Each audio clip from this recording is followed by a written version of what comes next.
Hey guys, welcome back. So today we're talking about daily routines, and in specific what the FlyLady daily routines are and why are they important. Now, I have been a fan of FlyLady for years. However, I did it-ish. That means that I kind of thought I wanted to do it, but I really didn't do any of the most important things to make it successful, so that you'll see progress and that it'll stick and that it'll make a difference in your daily life. So what exactly is a daily routine? It is the habits, those little things that you do every single day that keep everything from like piling up. Sync Reflections, Marla Silly, the FlyLady, kind of lays it out in 31 baby steps. But I don't think that there's really a need for 31 different baby steps. I think there are just some main key things that you need to do to get your daily routine going. And once you've got your daily routine as an actual habit that you don't have to like push yourself for. All right, so our daily routines start from the minute that we wake up. So for me, what I do is I get up, I get out of bed, I go to the bathroom, and I go ahead and get ready. I laid my clothing out the day before, so everything is right there in the bathroom for me to get started.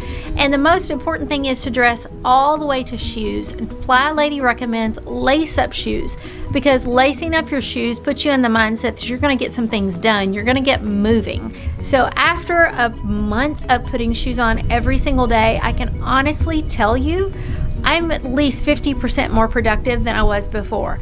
The other things that I do is after I'm dressed to my shoes, while I'm in the bathroom, I take my hand towel and I go ahead and I just swish and swipe the bathroom. So I swish the toilet with the scrub brush. No need to do any deep cleaning because we do this every day, so it never actually gets dirty. It just keeps the dirt away. And then I take that hand towel, I wipe off the sink, I wipe off the counter, and then real quickly across the top of the toilet, and then I throw it in my dirty clothes and I get a new hand towel out for the day.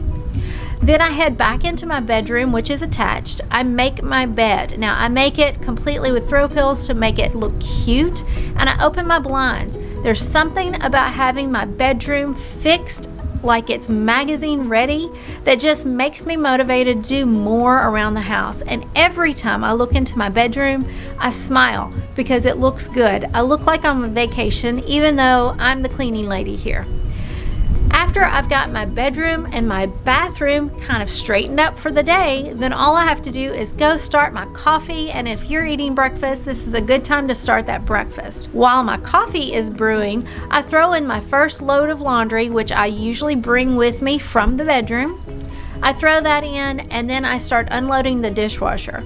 Once I get the dishes unloaded, the coffee is ready and I can sit down and enjoy some quiet time and a Bible study or just reflection on the day. That is pretty much my entire morning routine, and it takes me about 30 minutes start to finish. Now, I did not include zone cleaning or deep cleaning at all. This is the daily stuff that I do every day so that it doesn't ever get super bad. And if you're in a panic mode and things happen and you don't get that deep cleaning done, it's okay, because even though you haven't deep cleaned, you've lightly cleaned and it looks good. And good enough is good enough. Now, if you're working from home, this is where you're going to go into your afternoon routine a little bit later. If you're a working mom outside of the home, however, this may be where you stop to head to work, or you may have to stop a little bit sooner. You may not be able to do all of these things before rushing children out the door. I completely understand, and I've been there.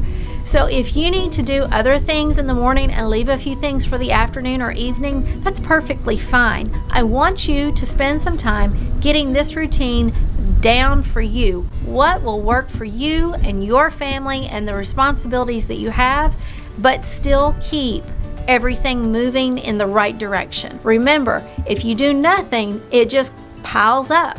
But if you can do a few of these things in the morning, then when you get home in the evenings, the house isn't quite as chaotic, you're a little more prepared, and you definitely are not going to be spending your Saturdays doing all of these things that piled up.